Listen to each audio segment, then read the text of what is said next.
Airport ರಸ್ತೆ ಕಾಮಗಾರಿ ಜೊತೆ ನಾನು ಬೆಳಗ್ಗೆಯಿಂದ ಈ ರಿವ್ಯೂ ಮಾಡಿದ್ದೀನಿ. ನಾನು 15 ದಿನ ಬೆಳಗಾವಿ ಹೋಗ್ಬೇಕಾಗ್ತದೆ.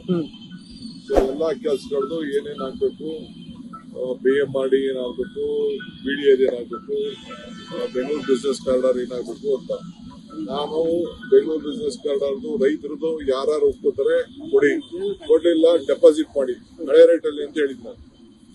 ಹಳೆ ರೇಟ್ ಇದೆ. ಈಗ ನಾನು ಏನ್ ಇವತ್ತು ಕೊಟ್ಟಿದ್ದೀನಿ, ಅವ್ರಿಗೆ ಆಪ್ಷನ್ಸ್ ಕೊಟ್ಟಿದ್ದೀನಿ, TDR ಕೊಟ್ಟಿದ್ದೀನಿ, FIR ಕೊಟ್ಟಿದ್ದೀನಿ, ಆಮೇಲೆ ಸೆಕೆಂಡ್ 2 times ವ್ಯಾಲ್ಯೂ ಅಂತ ಕೊಟ್ಟಿದ್ದೀನಿ, 3 times ಕೊಟ್ಟಿದ್ದೀನಿ. ಈ ದೇಶದಲ್ಲಿ ಯಾರು ಇಷ್ಟು ಆಪ್ಷನ್ ಕೊಟ್ಟಿಲ್ಲ. 5 ಆಪ್ಷನ್ಸ್ ಕೊಟ್ಟಿದ್ದೀನಿ. ಆಪ್ಷನ್ ಪ್ರಕಾರ ಕೊಟ್ರೆ ಕೊಡ್ಬೋದು. ನಾನು ಯಾವ ಕಾರಣಕ್ಕೂ ಯಾರು ಹೇಳಿದ್ರು ಡಿನೋಟಿಫೈ ಮಾಡೋದಿಲ್ಲ. ನನಗೆ ಎದುರಿಸಕ್ಕೆ ಬದರಿಸಕ್ಕೆ ಕೋರ್ಟ್ ಎಲ್ಲ ಬೇಕಾದ್ರೆ ಒಪ್ಕೊಳ್ಳಿ. ಕೋರ್ಟ್ ಎಲ್ಲ ಫೇಲ್ ಆಗಿದೆ. ಏನು ನಾವು ರೋಡ್ ಮಾಡಲೇಬೇಕು. ಅವ್ರಿಗೆ ಒಳ್ಳೆ ಅವಕಾಶ ಕೊಟ್ಟಿದ್ದೀನಿ. ಅದೇ ಜಾಗದಲ್ಲಿ 35% ಕಮರ್ಷಿಯಲ್ ಲ್ಯಾಂಡ್ ಕೊಡ್ತೀನಿ ಅಂತ ಹೇಳಿದ್ರು. ಇಡೀ ದೇಶದಲ್ಲಿ ಯಾರು ಕಮರ್ಷಿಯಲ್ ಲ್ಯಾಂಡ್ ಕೊಡೋದಿಲ್ಲ. ನಾನಂತದ್ದು ಅವ್ರಿಗೆ ಅವಕಾಶ ಮಾಡಿಕೊಟ್ಟಿದ್ದೀನಿ. ಅದನ್ನ ರೈತರು ಉಪಯೋಗಿಸ್ಕೊಂಡು ಇದನ್ನ ತಗೋಬೇಕು. ತಗೊಂಡ್ರೆ ಅವ್ರಿಗೂ ಒಳ್ಳೇದು, ಇಲ್ಲ ಅಂದ್ರೆ ನಾವು ಬಿಟ್ಟಿದ್ದಂತ ವಿಚಾರ ನಂಬರ್ 1. ಎರಡನೇದು, ಈಗ ಏನು ಈ ಮೆಟ್ರೋ ಇದೆ, ಈ ಮೆಟ್ರೋ ನಾವು ಆದಷ್ಟು ಜಲ್ದಿ ಟೈಮ್ ಲೈನ್ ಅಲ್ಲಿ ಕೆಲಸ ಆಗಬೇಕು. ಈಗ ನಾವು ವಿಶ್ವಾಸಪುರದಿಂದ ಸೆಂಟ್ರಲ್ ಸ್ಟ್ರೀಟ್ ಬೋರ್ಡ್ಗೆ ಡಿಸೆಂಬರ್ 26ಕ್ಕೆ ಈಗ ಪ್ರೋಗ್ರಾಮ್ ಇಟ್ಕೊಂಡಿದ್ವಿ. ಅದಕ್ಕೆ ಕೆಲವು ಈಗ ಕಾಂಟ್ರಾಕ್ಟರ್ ಕರ್ಸಿದೀವಿ. ಅವ್ರು ಏನೇನೋ ಸೊಬ್ಬ ಬೀಳ್ತಾ ಇದ್ದಾರೆ. ಬೇರೆಯವರೆಲ್ಲ ಇನ್ನಿಗೂ ಚೆನ್ನಾಗಿ ಕೆಲಸ ಮಾಡ್ತಾ ಇದ್ದಾರೆ. NCC ಮಾತ್ರ ಸ್ವಲ್ಪ ಕಾಲ ಇದೆ ಅಂತ ಹೇಳ್ತಾ ಇದ್ದಾರೆ. ಬಟ್ ಈಗ ಅವರು ಅಶ್ಯೂರ್ ಮಾಡಿದ್ದಾರೆ, ನಾನು ಒಂದು 6 ತಿಂಗಳು ಮಾಡ್ತೀನಿ ಅಂತ ಹೇಳಿ. ಇನ್ನೇನು KR ಪುರಮಿಂದ ಹೆಬ್ಬಾಳ್ ಇದೆ, ಅದು ಡಿಸೆಂಬರ್ 27ಗೆ ಅಂತ ಹೇಳ್ತಾ ಇದ್ದಾರೆ. ಹೆಬ್ಬಾಳ್ ಟು ಇಂಟರ್ನ್ಯಾಷನಲ್ ಜೂನ್ 27 ಮಾಡ್ತೀವಿ ಅಂತ ಹೇಳ್ತಾ ಇದ್ದಾರೆ. ಸೊ ಅದಕ್ಕೆ ಕೆಲವು ಇಲ್ಲಿ ಪ್ರಾಬ್ಲಮ್ಸ್ ಇತ್ತು ಸ್ಪಾಟ್ ಅಲ್ಲಿ, ಅದನ್ನ ನೋಡೋಣ ಅಂತ ನಾನು ಇಲ್ಲಿ ಬಂದೆ ನಾನು. ಸೊ ಆದಷ್ಟು ಏನು ಟೈಮ್ ಲೈನ್ ಇದೆ, ಆ ಟೈಮ್ ಲೈನ್ ಪ್ರಕಾರನೇ ಲೋಕಲ್ ಇಂಟರ್ನಲ್ ಏನೇನಿದೆ. ಸೊ ಆ ಮಿಷಿನ್ ಇದೆಯಲ್ಲ, ಮೇಜರ್ ಮಿಷಿನ್ ಶಿಫ್ಟ್ ಮಾಡೋಂಥ ಮಿಷಿನ್, ವಾಚಿಂಗ್ ಗರ್ಡರ್ ಇದೆಯಲ್ಲ, ಅದನ್ನ ನಾವು ಶಿಫ್ಟ್ ಮಾಡಕ್ಕೆ ಬೆಂಗಳೂರು ಸಿಟಿಯಿಂದ ಇವ್ರು ಏನಿದೆ ಶಿಫ್ಟ್ ಮಾಡಲಿಕ್ಕೆ ಅವಕಾಶ ಕೊಡೋದಿಲ್ಲ. ಇಲ್ಲೇ ಕೆಲಸ ಮಾಡಬೇಕು. ಯಾಕಂದ್ರೆ ಅದು ಎತ್ಕೊಂಡು ಯಾವ ಮೆಟ್ರೋ ಪ್ರಕಾರ ಎತ್ಕೊಂಡು ಹಾಕ್ಬೋದು. ಸೊ ಇಲ್ಲಿ ಕೆಲಸನ ಕಂಪ್ಲೀಟ್ ಮಾಡೋಬೇಕು.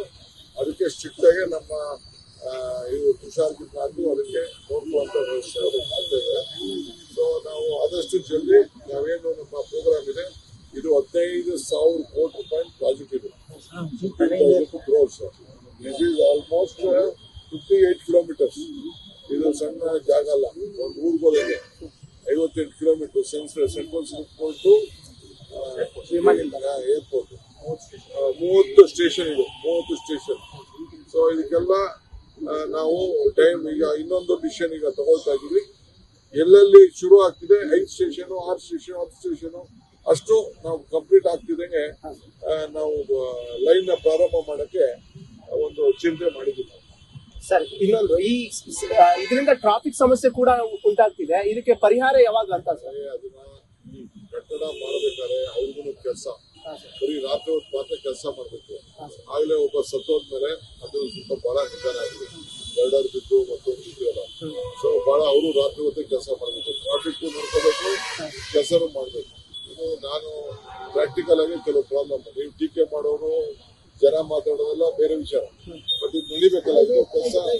ಸೊ ಅದಕ್ಕೆ ಈಗಾಗಲೇ ಅವರೆಲ್ಲ ಕೆಲಸ ಮಾಡ್ತಾ ಇದ್ದಾರೆ. ನಾನು ಚಿಕ್ಕ ವಾಕ್ ಮಾಡ್ತಾ ಇದ್ದೀನಿ. ಅವ್ರೇನಾದ್ರು ಇನ್ ಲೈನ್ ಮಾಡಲಿಲ್ಲ ಅಂತಂದ್ರೆ ಅವ್ರಿಗೆ ಫರ್ದರ್ ಕೆಲಸ ಕೊಡುದಿಲ್ಲ. If they doesn't do in time, whether it is NCC or anyone, will not give further work. ನಮಗೆ ಇಂಪ್ಲಿಮೆಂಟೇಷನ್ ಬಹಳ ಮುಖ್ಯ. ಅದು ನಾನು ಅವ್ರಿಗೆ NCC ಅವ್ರಿಗೂ ನಾನು ಹೇಳ್ತಾ ಇದ್ದೀನಿ. ಮಿಕ್ಕಿದವ್ರಿಬ್ರು ಚೆನ್ನಾಗಿ ಕೆಲಸ ಮಾಡ್ತಾ ಇದ್ದಾರೆ. ಸ್ವಲ್ಪ ಆಕ್ಸಿಡೆಂಟ್ ಆದ್ರಿಂದ ಸ್ವಲ್ಪ ಡಿಲೇ ಆಗಿದೆ. ಅದಕ್ಕೆ ನಾನು ಅವ್ರನ್ನ ಇಲ್ಲಿ ಕರ್ಸಿದ್ದೀವಿ.